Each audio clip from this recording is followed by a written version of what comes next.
Hey guys, so we are looking at special quadrilaterals. Yesterday we started talking about quadrilaterals. We realized that quadrilaterals have the prefix quad.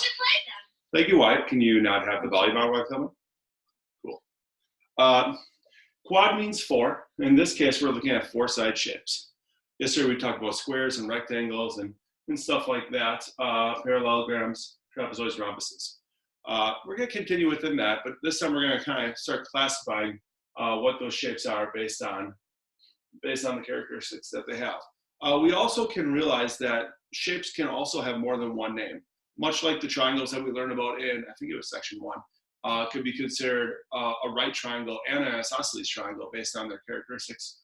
Some quadrilaterals can have more than one name as well. So for questions 1 through 6, it says identify each polygon. Describe each polygon by as many names as possible. So number 1, we have what looks like a shape that has one pair of parallel sides and no 90-degree angles.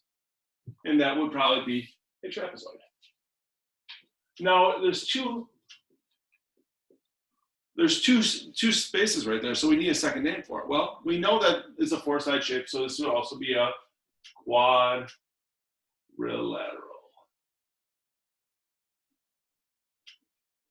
So that is a trapezoid and a quadrilateral. Number 2, it looks like we have two pairs of parallel sides, but no 90-degree angles. So we're going to say that this is going to be because it has two pairs of parallel sides, a parallelogram.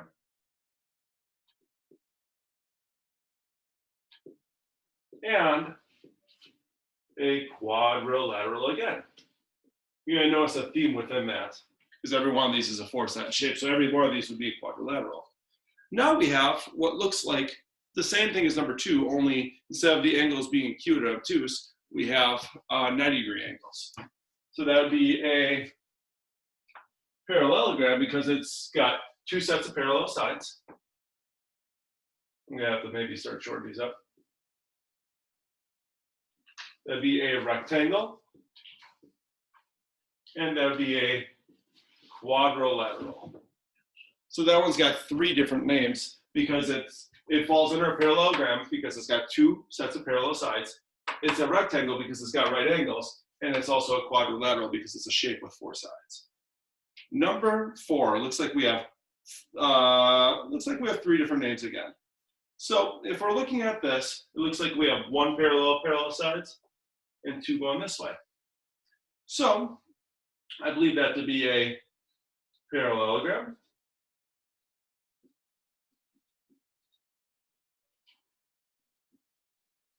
I believe that to be a quadrilateral. I'll just have to put quad. And then the last one, because it's got 4 equal sides but no 90-degree angles, we're going to call that one a rhombus. Because a rhombus has 4 equal sides, but they don't have the 90-degree angles. So this is a parallelogram, a quadrilateral, and a rhombus. Number 5, you can see we have 5 different names for this one. So that'd be a square, because it's got 4 equal sides, all 90-degree angles. It's also a rhombus, because a rhombus doesn't need to have 90-degree angles, but it can. It's a rectangle, because it has 2 sets of parallel sides with 90-degree angles. It is going to be a parallelogram, because it has 2 sets of parallel sides. Not worrying about the angles. I'll just go like that. And the last one is it's going to be a quadrilateral because it's just a 4-side shape. So yeah, for that one, if you look at it, it's just 5 different names. It would be a trapezoid because a trapezoid only has 1 pair of parallel sides. These all have 2 pairs, so none of these could be considered a trapezoid because a trapezoid can only have 1 pair of parallel sides. And number 6, it doesn't look like it has any parallel sides because this one kind of shifts down, this one kind of shifts this way. It has no right angles, so this one is just a normal quadrilateral.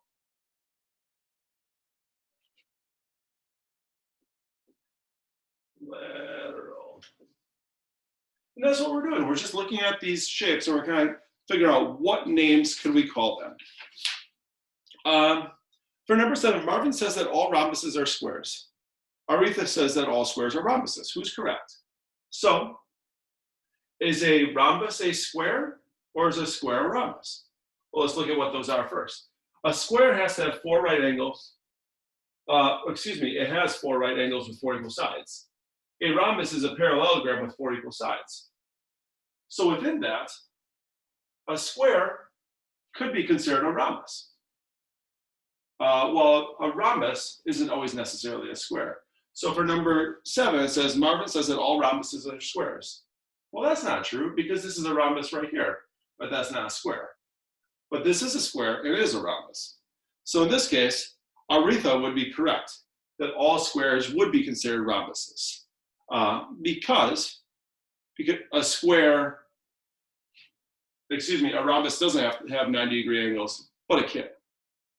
And that's kind of what we're looking at.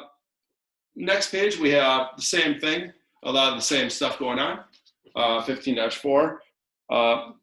If you can do that without looking back, that'd be awesome. If you need to look back, you certainly can. And that's really it. If you have any questions, let me know. Thanks.